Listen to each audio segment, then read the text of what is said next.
Hello, my name is Ian Green. I'm the executive chef of the Highland Imperial Hotel. Today I'm going to show you one of the dishes we're going to do is a cider braised chicken with apple and fennel stuffed thighs, fondant potato, roasted red onion, curly kale, glazed carrots and a whole grain mustard sauce. First of all, we're going to start off with the chicken. Chicken breast we're going to seal in a minute, but we're going to go on to the chicken thighs. So first thing to do with the chicken thighs is to lay them out flat on your chopping board. We're going to season them up. We're going to season them up with some salt and pepper, and then we're going to stuff them with some fennel and some apple. Now, if you can't get hold of fresh fennel, fennel seeds will be fine, but this will generally give a nicer flavour. So give it a wash, because they sometimes can be a bit muddy depending on where you get them from. You can peel the outer layers off, and then you need to slice this as thin as you can, because obviously this still needs to cook whilst the chicken's cooking. So we're doing nice thin strips, perhaps more than what you think you're going to need, because you want to get as much in there as you can, and if it falls out at the end afterwards, then that's probably a better situation to be in. So a bit of fennel in the middle of your chicken thigh, and then we're going to grab an apple. An English Cox's apple or something with a bit of sweetness to it is always good. Granny Smiths and things like that can tend to be quite watery and quite sharp, so something that's got a bit of a firmer texture. Cut it in half, take the core out, and we're just going to give it a quick grate on the grater.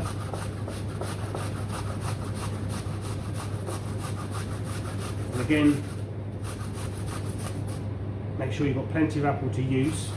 It's okay to have a little bit excess, because you want to get as much on the side dish as you can. As it cooks, obviously it's going to cook down, but you will also lose some in the cooking process as well, naturally, by how it will fall out.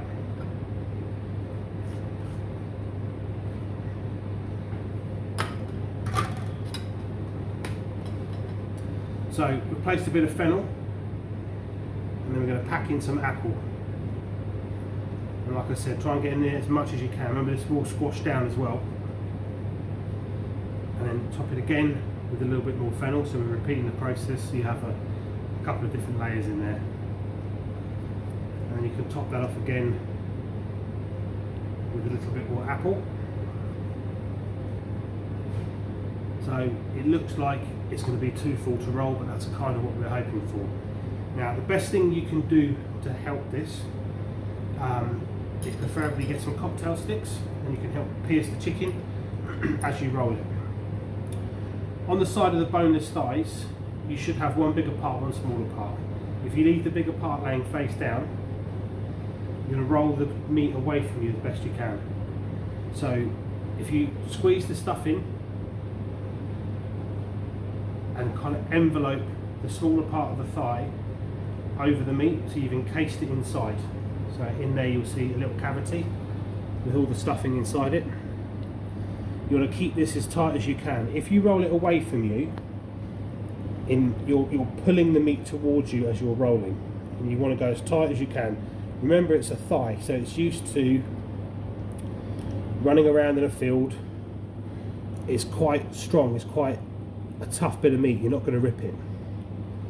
What you can do then is, once you've rolled it and you've got to the thicker side, the larger side, is skewer it up about halfway through and just flip it over, and just make sure you've got both sides of the meat. So that's a bit of skin, but you've got both sides there now, so it's encased. So you've got yourself a parcel. So I'll do it again on this one. The thicker side of the meat's there, the smaller is here. So as much as you can, tuck it over and tuck it in, and then roll it towards you and pull it as tight as you can. And then again, once you've got it to a nice cylindrical shape, cocktail stick about halfway through into the meat, and then the other one. Now hold your stuffing in place. If you have any excess skin left over, you can always loop that over the skewer afterwards. and it will just help to secure that stuffing and keep it in there.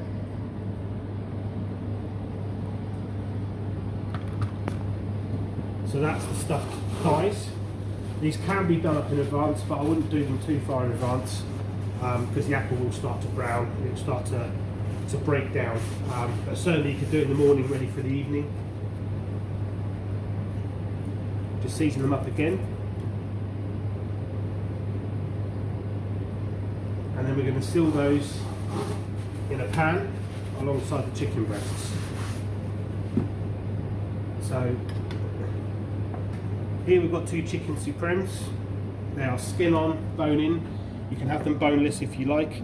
You can ask your butcher to French trim the bone to make sure the bone's clean.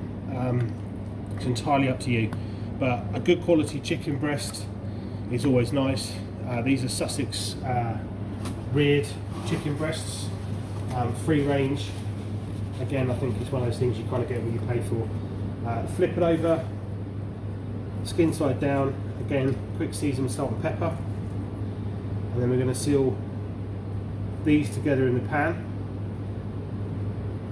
If we do the chicken breast first, which we're going to go and do in a minute, then any apple that comes out the thigh will not burn. Okay, in a hot pan, I'm going to add some cooking oil. And as I said previously, we're going to seal off the chicken breast first, which have been seasoned up. Because any apple that comes out of the pan will start to burn and caramelise. We don't want to add that colour to the chicken. So we're going to do these first.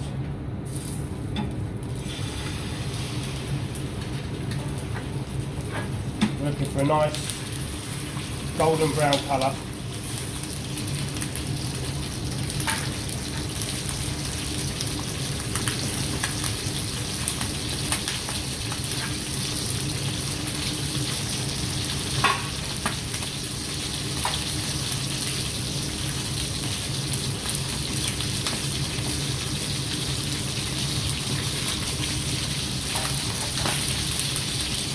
Skin does start to stick, it will loosen once it's sealed up, so try not to move it around too much, give it a chance to start cooking.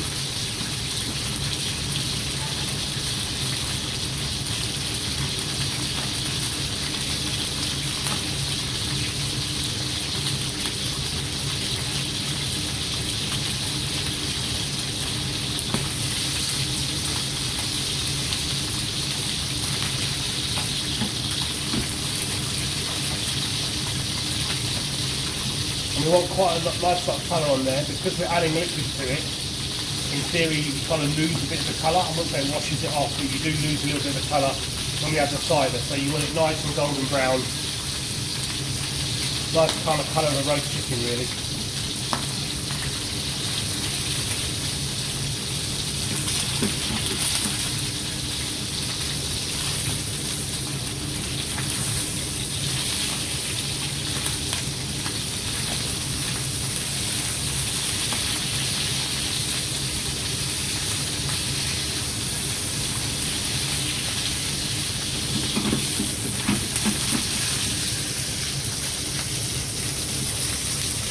A nice golden brown colour like this is what we're looking for. So it's nicely sealed. Keep all the flavours in the meat.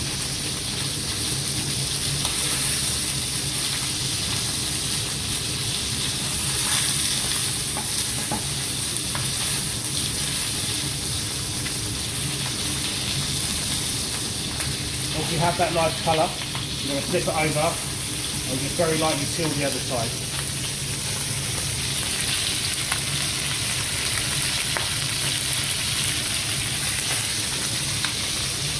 As in this case, if one side takes quicker than the other, don't think you've got to do it together at the same time.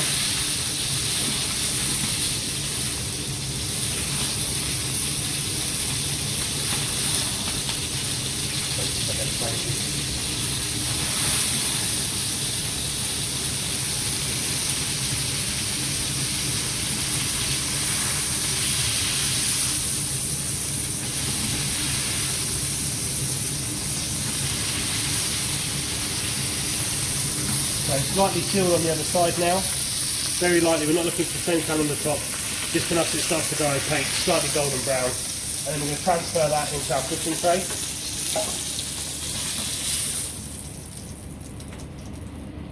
And while the pan is still hot, there should be enough oil in there because you've got fat from the chicken skin as well. We're going to place the chicken thighs in. Skin side down. I know you've enveloped the whole thing, but you're looking for the top side down because that's going to be your presentation side.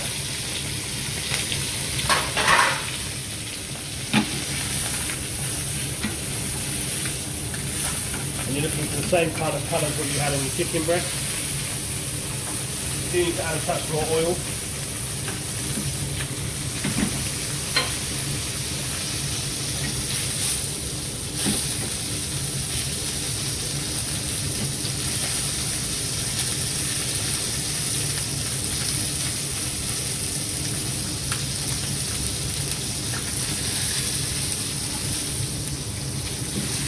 When you're cooking these, just be careful not to move them around too quickly or too many times. Again, you've got your skewers to help hold it in, but the more you move it, the more chance you've got of dislodging some of the apple and fennel from within inside.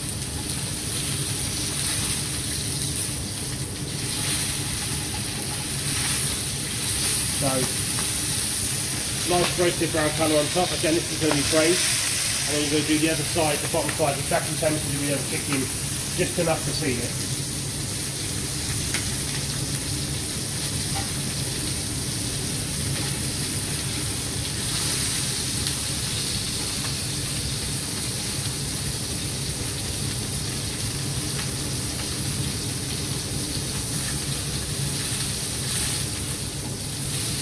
Again, chicken's now sealed on the base side.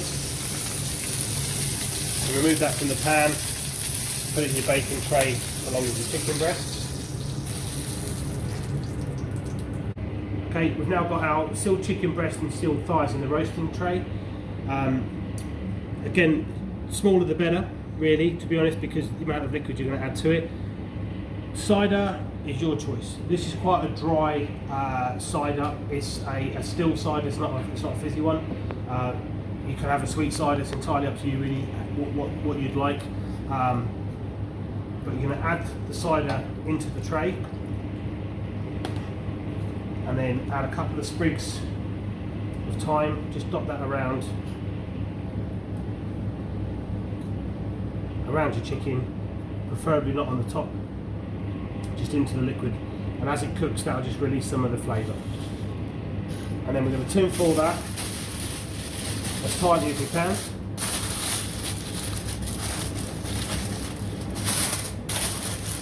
I'm going to cook these in an oven at about 180 degrees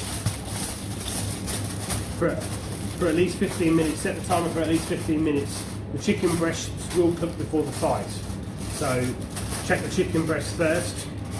Again, you can always cook it for a bit longer. You don't want to set the timer for too long and then find out you've overcooked the chicken breast. So go for the chicken breast first. Again, set the timer for about 15 minutes. Depends on the size of your chicken, if you've got the bone in, if the bone's out. And then you can put the thighs back in and continue to cook them for slightly longer if you need to. Okay, next we are going to do the fondant potato. These are actually easier than what people make out to think that they're difficult. They're not difficult. Just got to be patient with them and give them time. Trying to rush it, trying to do it too quickly, boiling the potato once you've got the butter in, it's just not the right way to do it. You can take your time with this and the results are always going to be fantastic. So, two nice size Maris Pipers are the best potatoes, or one of the best potatoes for this. If you can't get Maris, preferably a white potato. What you're looking to do here is lay it on its side and take both ends off so that you have a flat surface to work with. There's nothing worse than trying to cut a potato that's rolling around on the chopping board. You want your fingers in place for Valentine's. So, cutting both ends there, and then this is the particular type of cutter that we use in professional kitchens. A pastry cutter at home, metal cutter, will still do the same thing. Depending on how big your potato is, depending on how thick you want it, if you've got quite flimsy pastry cutters, I'd suggest you cut it slightly thinner. If your pastry cutters are quite robust like this one, you can probably go for a thicker cut potato. And then what you're going to do is place it in the centre and push right down so you get a cylinder. A cloth is always a good thing to help you do this, so you don't end up hurting your hands. So push that right through, and pop it out the end, and that's your disc of potato. We'll do it with this one.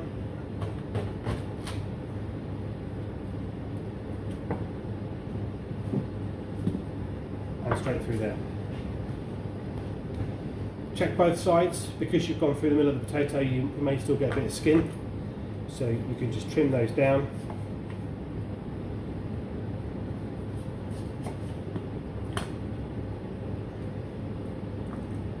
Try and make those the same size so there's no arguments.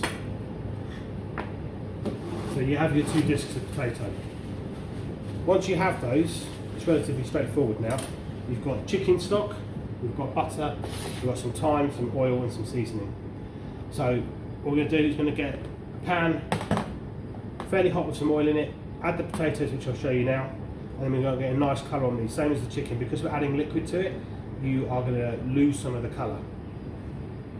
Okay, so hot pan, touch of oil, and then place your potatoes in. I'm just going to do the one to show you in this pan here, so it doesn't look too compact in the pan, so you're going to get a good view, but obviously you're going to put both potatoes in the pan. And then you don't want the pan too hot, but you need to seal that potato so it starts to get golden brown. The key is not to start shaking it around. If you try and move it now, it will stick to the bottom of the pan like that.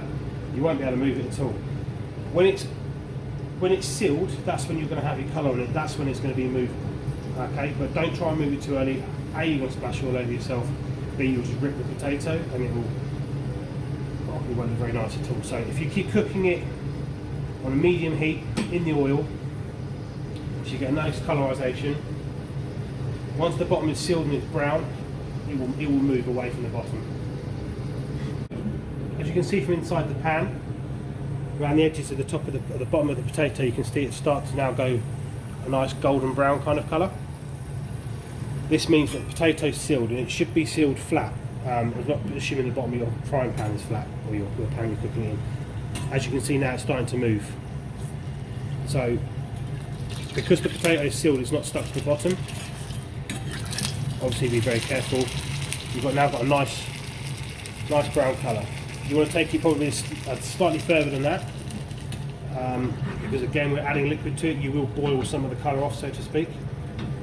But what will also help in this is we're going to add some butter to it before we add the stock, so that will start to caramelise the potato nicely as well.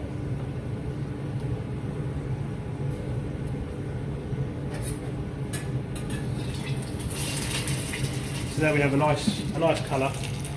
That's probably not far from how far you want to take it. You could take it a little bit further than that, but if you're worried about burning it, I would stop at that stage. We're then going to add the butter to the pan, and again this will start to foam. If you melt that,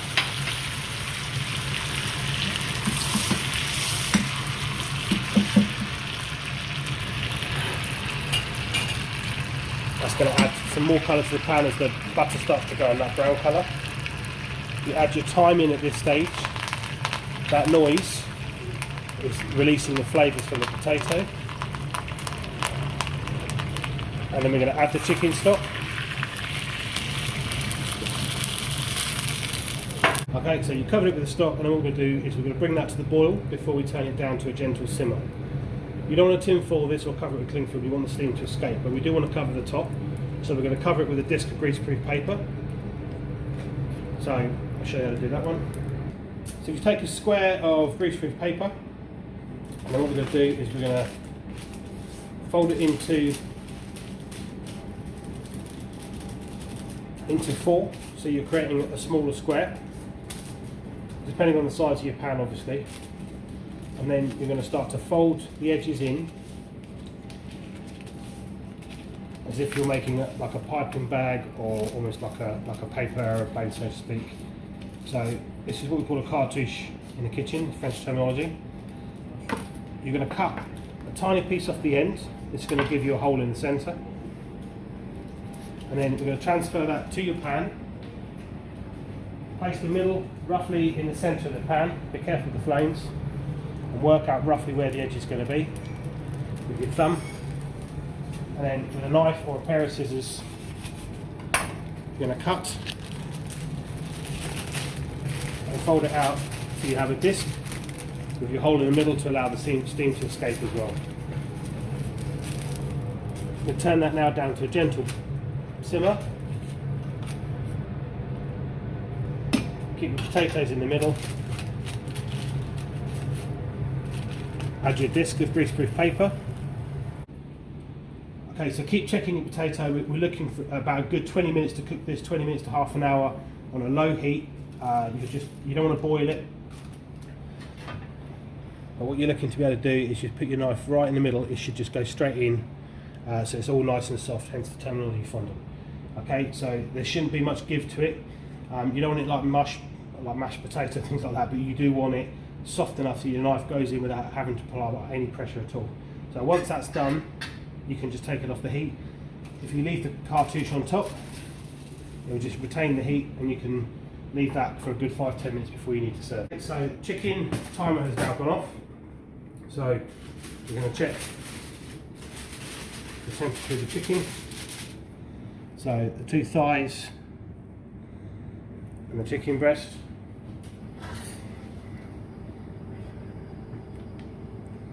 So we're looking for a nice touch to the chicken. Again, if you're not sure, you can make a little incision underneath here around the bone area, and the juices should run clear. Again, the thighs should take a little bit longer, so we're going to drop these back in for another couple of minutes. They're still a little bit undercooked. But what we'll do is we'll remove the chicken breasts.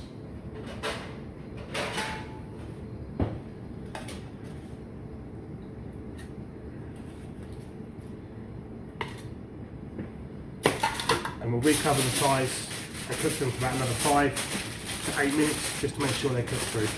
So we've now taken the thighs back out of the oven.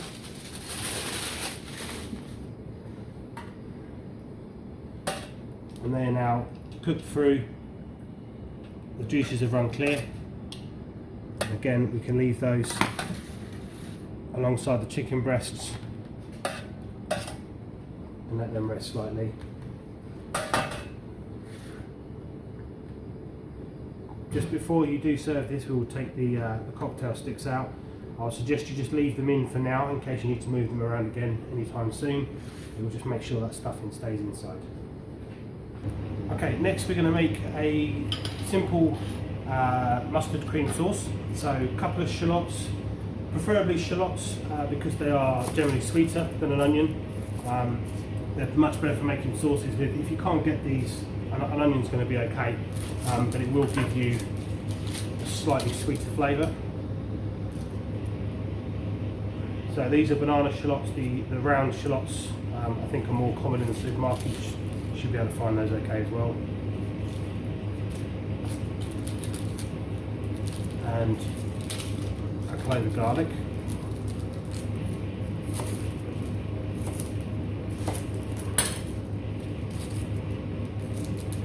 Now we are going to pass the sauce off through a strainer, so don't worry too much about the size of it, of the dice of the shallot. But the smaller you can get it, really the better. It'll release more flavour in the time we're going to cook it in. Because it's a cream-based sauce, it's not going to be cooked for a massive amount of time.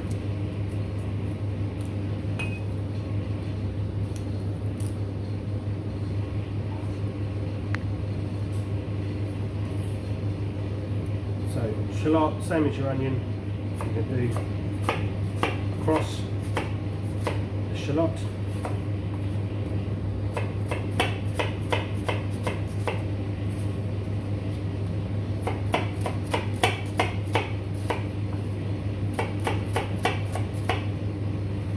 And then we're just going to do a couple of incisions through the middle.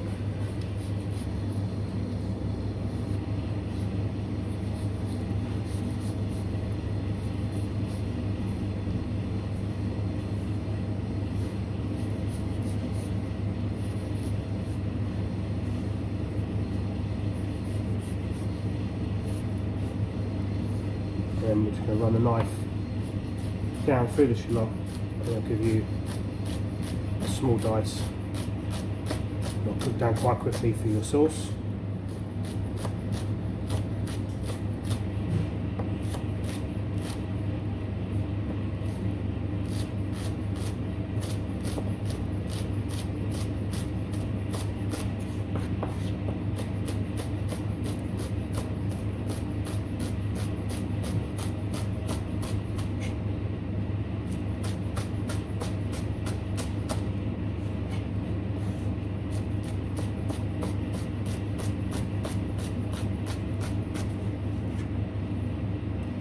Then with the garlic, again, if you've got crushed garlic at home, that's fine. You can buy these ready-made things nowadays, but they're often preserved in vinegar, so they have a slightly acidic twang. But a fresh garlic clove, slice it thinly, and just chop it down. It hasn't got to be crushed. You don't have to start adding salt and turning it into a pulp and things like that, because you're going to ultimately alter the flavour of the sauce. So once you've got a nice small chopped down piece of garlic, then we're going to start sweating these off in a pan. So in a pan, we're going to add a little oil, and we want to soften the shallots without colouring. We're not looking to caramelise them. They want to be soft just to release the flavour. So add the shallots first.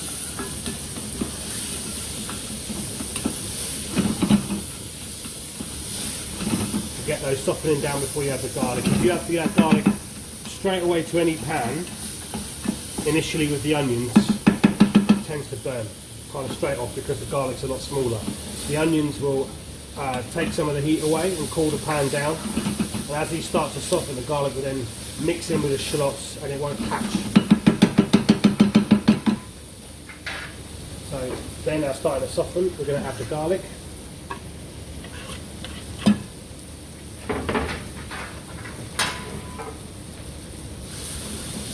And again, we're going to cook these down until they start to go soft. We're not looking for any colour on these.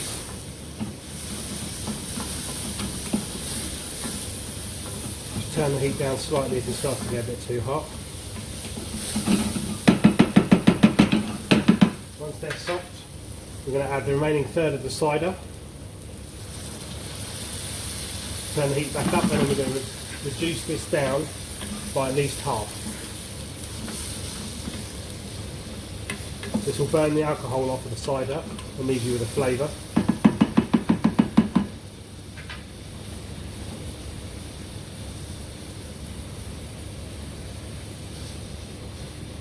Okay, so the sauce is now reduced by at least half, so it will start to now look like it's going sticky, slightly syrupy. You want some liquid left in the pan. Okay, it should resemble now like a syrup. That's now you've got all the flavour in it. Next we're going to add our chicken stock. We're going to keep it boiling, and again we're going to reduce this down by half again. Okay, the stock has now reduced by half. We're now going to add the cream. And again we're going to reduce this down by half again, just so you get a nice consistency. We're not going to add the mustard at this stage, we're going to pass it off first. Because it's whole grain mustard, if we add the mustard to it now, you're going to lose it all when we pass it off. So we'll pass the sauce on first, and then we'll add the mustard afterwards.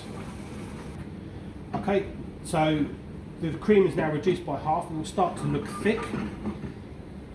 And to remove it from the heat, once the bubbles subside, should I say, it will start to be a thick texture.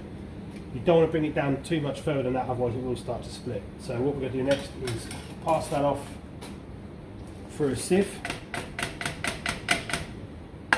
Preferably the finest one you've got at home. Give it a tap.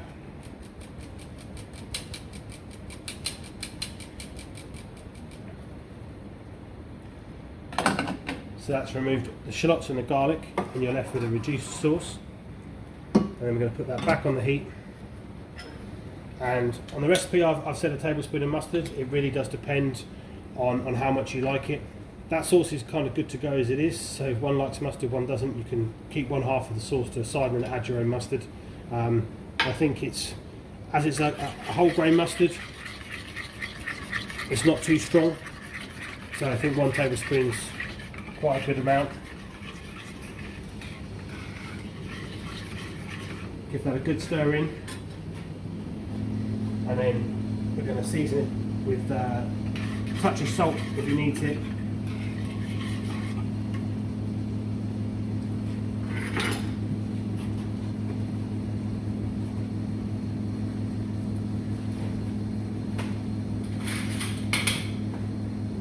That will have a rich, creamy, velvety texture to it, with the sweetness of the cider, because you burnt the alcohol away.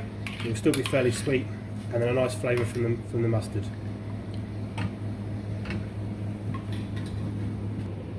Okay, next we're going to prepare the vegetables to go with the dish. Again, if you've got anything else at home, you can substitute other things out. So we've got some kale, which has been picked from the stem and washed, so you don't have any of the thick stem in it.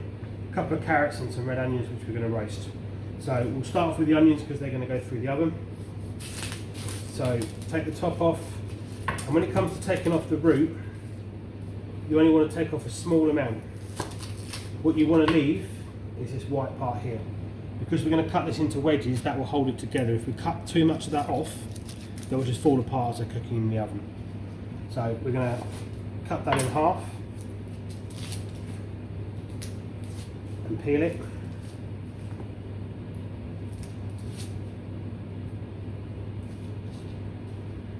So again, you've got the root remaining, and then we're going to cut that into 3 chunks, and this way the onion won't fall apart as it cooks.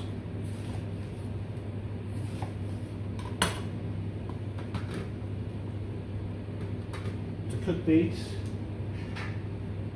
we're going to drizzle with a little bit of oil and a touch of salt. We're going to roast these in the oven for about 12 to 15 minutes, depending on how thick the wedges are. For the carrots, we're going to make a little glaze with a touch of the chicken stock and some butter. So what we're going to do is we're going to put the chicken stock on the stove and reduce it down by about half until it starts to go quite sticky, and then we're going to add some butter through it to emulsify it, and then that's going to glaze the carrots once they're cooked. So we're going to drop that on the heat now, get that reducing while we cut the carrots. Peeled carrots, top and tailed. Again, really does depend on how comfortable you are with a knife, what shape or size you want your carrots, if you want them into discs, into wedges. For this purpose, I'm going to cut them into some different shapes just for garnish and presentation.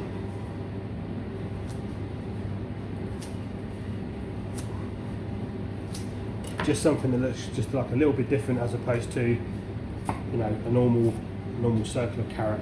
Again, it depends on what you're comfortable in doing.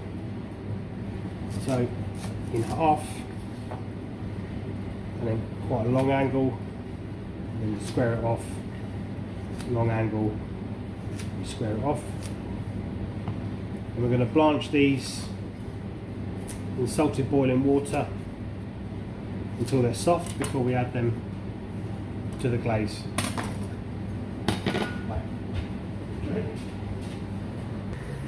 Okay, so to make the glaze to coat the carrots, we're just adding the last little bit of chicken stock into a pan, and we're going to reduce that down again until it gets quite thick and sticky. And we're going to add a couple of knobs of butter to it and just stir that through and emulsify it, and then just coat the carrots and just give it an added flavour to the dish. Okay, so the chicken stock has now reduced. As you can see, it looks quite sticky. What we're going to do is add the butter to that.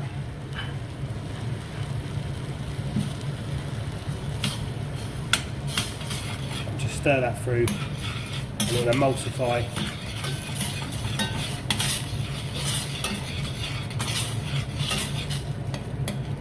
and just make a nice coating. This can keep in the fridge for a couple of days, so if you want to use it the following day as well, it is actually the sort of thing you can make up in advance and just warm back through again, just before you add the carrots to it. So that's now your emulsified stock for the glaze for the carrots.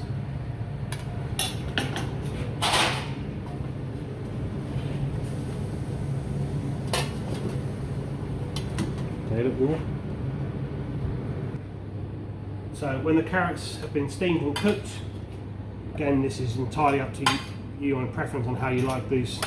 These are still quite al dente with a bite. Just add them to the glaze, just toss them through, and you can leave them sitting in there for a little while just before we plate up, and then just take on a bit of the flavour and just add a nice texture to the carrot. Lastly, with the kale, we're just going to blanch this quite quickly in salted boiling water. Again, it depends on how well you like your vegetables cooked, but literally you just need to show it the water and take it out. So into a pan of boiling salted water. Okay. So drop that in.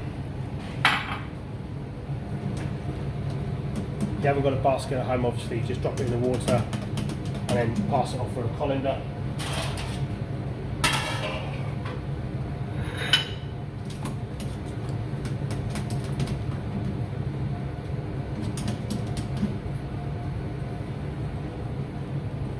Just enough until it softens. 1 minute I think is probably enough. Remove the kale from the water. Again, if you're going for a colander, shake off as much water as you can. If you have a basket, just so it's softened. And then we're going to season that up with some salt.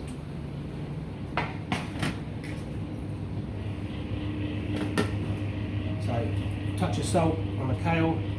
That's going to sit there alongside the chicken, alongside the carrots.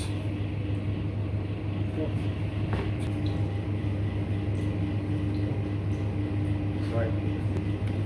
Okay, so to plate the dish, we're going to put some of the kale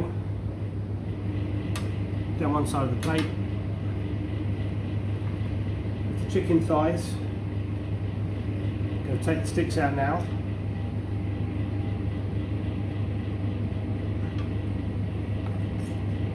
And then you can trim the edges to make it stand up if you want to. And serve it whole with a sharp knife. Cut it in half. And there you see your fennel in your apple. So you can place a couple of those pieces on or around your kale. Chicken breast, again just for presentation, slice it on a slight angle into a couple of pieces, just so when you put it on the plate you can fan it slightly. Fondant potato, just sit above that, and then your roasted red onion wedges, just dot them around. And finally, glazed carrots.